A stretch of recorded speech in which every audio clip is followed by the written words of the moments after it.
Hello everyone, इस video में हम करेंगे एक और आईपीओ का रिव्यू। तो 19 दिसंबर को टोटल 5 आईपीओज ओपन होने वाले हैं और एक एक करके हम हर आईपीओ का एनालिसिस करते जा रहे हैं और इसकी वीडियोस जो रिव्यू वीडियोस हैं मैं आपके लिए लाते जा रही हूं। तो किसी भी आईपीओ में अप्लाई करने से पहले उस कंपनी की बिजनेस मॉडल और उसके फाइनेंशियल्स को ज़रूर देखिए, किस तरीके की लिस्टिंग बेनिफिट हो सकती है। तो अच्छे आईपीओज में ही आप अप्लाई करें ताकि आपका जो फंड है वो गलत जगह ब्लॉक ना हो जाए, क्योंकि इतने सारे आईपीओज में अप्लाई करने के लिए आपको फ़ंड की शॉर्टेज भी हो सकती है। और अच्छे आईपीओ में अप्लाई करना है जहाँ पे आपको मैक्सिमम लिस्टिंग बेनिफिट दिख रहे हैं, तो वहाँ पे आप मैक्सिमम डीमैट अकाउंट से अप्लाई करिए, तो आपका अलॉटमेंट के चांसेस बढ़ जाएंगे, ज़्यादा बेनिफिट होगा। तो उसके लिए अगर आप डीमैट अकाउंट ओपन कराना चाहते हैं अपने फैमिली मेम्बर, फ्रेंड, किसी का भी, तो लिंक डिस्क्रिप्शन बॉक्स में है, आप जाके वहाँ से ओपन करा सकते हैं। कहीं पे भी आपको डिफ़िकल्टी आती है तो आप हमें कांटेक्ट कर सकते हैं।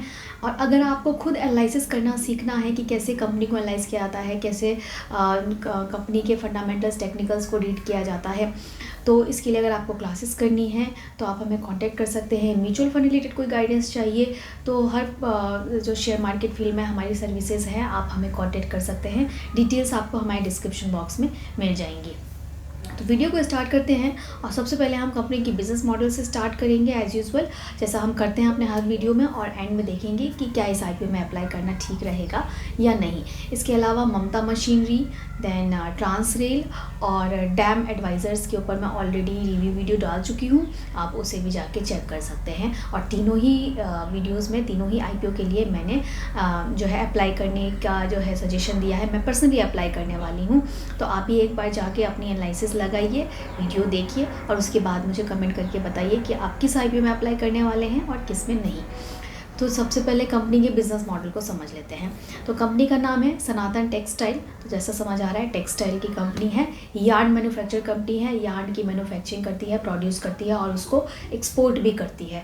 तो कंपनी का प्रेजेंस ना सिर्फ इंडिया में है बल्कि ग्लोबल लेवल पे है। इंडिया के बाहर भी 7 अदर कंट्रीज़ में भी कंपनी के प्रोडक्ट जो है वो एक्सपोर्ट होते हैं। अब किस तरीके की यार्न प्रोड्यूस करती है, तो polyester yarn, cotton yarn and textile और टेक्निकल टेक्सटाइल यार्न की प्रोडक्शन करती है।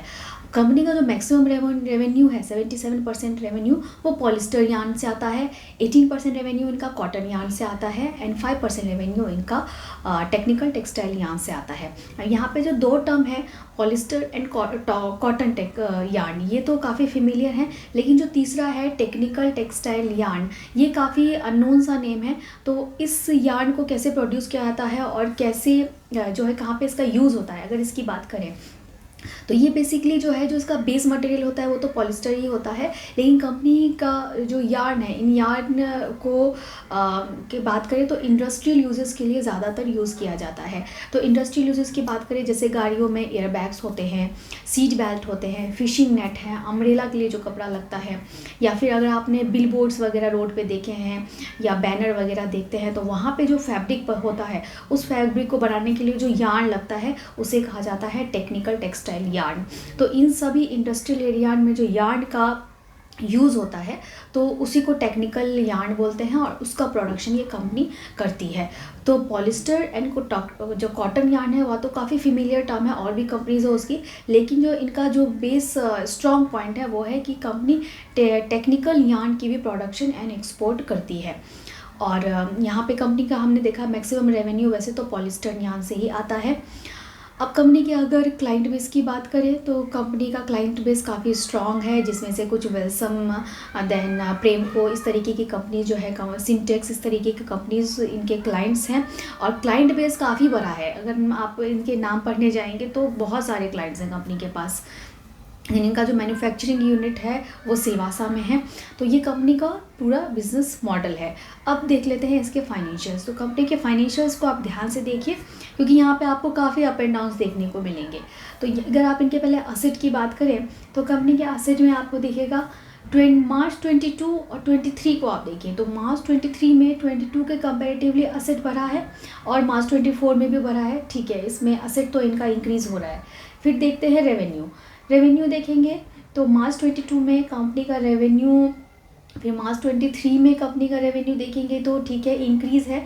मार्च 24 में आप ध्यान से देखिए, यहाँ पे कंपनी का रेवेन्यू जो है वो फॉल हो गया है।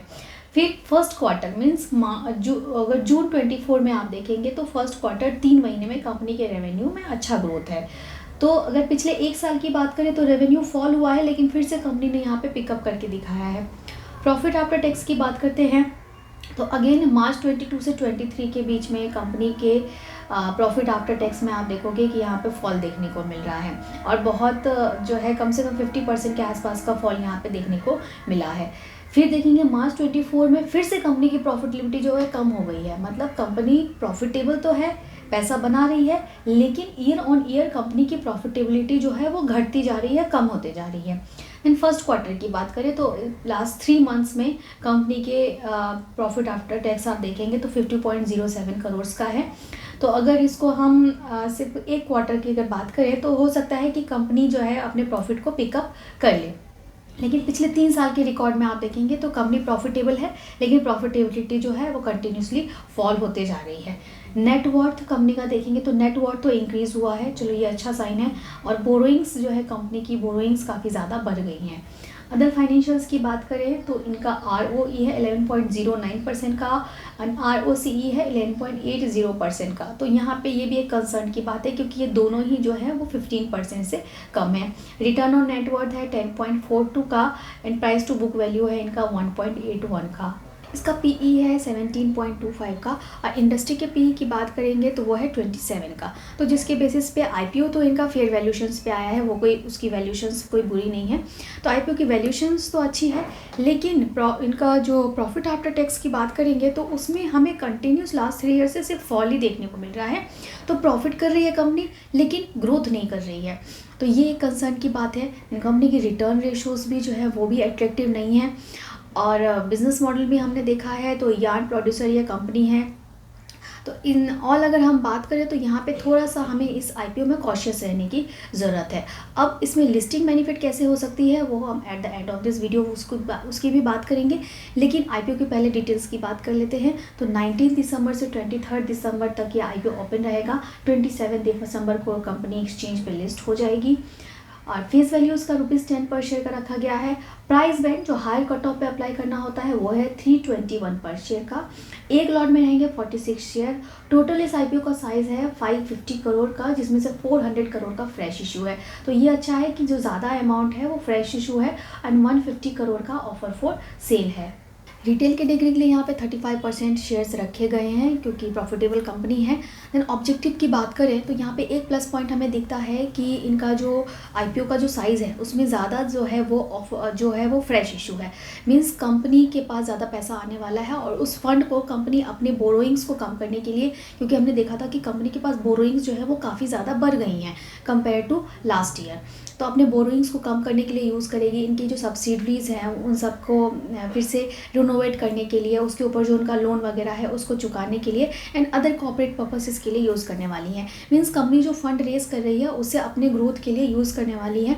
तो ये एक जो इनका ऑब्जेक्टिव है वो अच्छा है। अब बात कर लेते हैं इसके ग्रे मार्केट प्रीमियम की। तो कंपनी का ग्रे मार्केट प्रीमियम फिलहाल चल रहा है 25 का, जिसके बेसिस पे 7 to 8% तक की लिस्टिंग बेनिफिट्स एक्सपेक्टेड है। अब अभी तक जितने भी मैंने IPOs बनाए हैं तो उसमें सब में मैंने देखा है कि जो लिस्टिंग बेनिफिट है किसी में 45% है, किसी में 38% है। तो काफ़ी जो है लिस्टिंग बेनिफिट अच्छे हैं। तो कंपेयर टू दिस IPO उन सब के लिस्टिंग बेनिफिट ज़्यादा अच्छे हैं। तो अगर आपको फ़ंड की शॉर्टेज है, तो अगर अप्लाई करने की बात करें, अगर आपको फ़ंड की शॉर्टेज है तो इट्स बेटर कि इस IPO का आप अवॉइड कर सकते हैं, क्योंकि यहाँ पे कुछ खास लिस्टिंग बेनिफिट आपको देखने को मिल नहीं रहा है। कंपनी के फाइनेंशियल्स में भी काफ़ी अप एंड डाउन हमको देखने को मिल रहे हैं। तो अगर आपको फ़ंड की शॉर्टेज है तो आप अवॉइड करें, और अगर फिर भी आप थोड़ा सा ये है कि लिस्टिंग बेनिफिट के लिए आपके पास फ़ंड है, आप लगाना चाहते हैं, तो क्योंकि मार्केट बुलिश है, यहाँ पे कई IPOs में हमने देखा है पीछे भी कि पहले कुछ ग्रे मार्केट प्रीमियम नहीं दिखा, लेकिन लास्ट में उसमें लिस्टिंग गेन दिख रही है। तो एक छोटे मोटे लिस्टिंग गेन के लिए इस IPO में आप अप्लाई कर सकते हो, लेकिन आप इसमें थोड़ा कॉशियस रहो। 3rd डे तक वेट करो। 3rd डे तक अगर इसमें डिमांड देखने को मिलती है, 5 टाइम ये सब्सक्राइब हो जाता है, तो 3rd डे के 12-1 बजे तक 5 टाइम्स भी ये सब्सक्राइब हो जाता है, तो एक हल्के फुल्के थोड़े बहुत लिस्टिंग गेन के लिए आप इस IPO में भी अप्लाई कर सकते हो, क्योंकि लिस्टिंग बेनिफिट कुछ ना कुछ तो मिल ही जाएगा, क्योंकि मार्केट अभी काफ़ी अच्छा मूड में है, इतने सारे IPOs आ रहे हैं, तो इसलिए थोड़ा बहुत लिस्टिंग गेन इसमें भी मिल सकता है। और अगर आपको कहीं भी फंड फंसाना नहीं है तो इट्स बेटर कि आप इसे अवॉइड करें, क्योंकि अदर IPOs में आपको ज़्यादा अच्छा लिस्टिंग बेनिफिट मिल रहा है। तो अगर मेरी बात करेंगे कि मैं अप्लाई करने वाली हूँ नहीं, तो मैं भी 3rd डे तक वेट करूँगी। 5 टाइम सब्सक्राइब हो जाएगा तो आई विल थिंक कि मुझे इस आईपीओ में अप्लाई करना चाहिए या नहीं। तो होप करती हूँ कि ये वीडियो भी आपके लिए इन्फॉर्मेटिव रहा होगा, और ऐसे ही वीडियोज़ के लिए चैनल को सब्सक्राइब करके रख लीजिए। Thank you.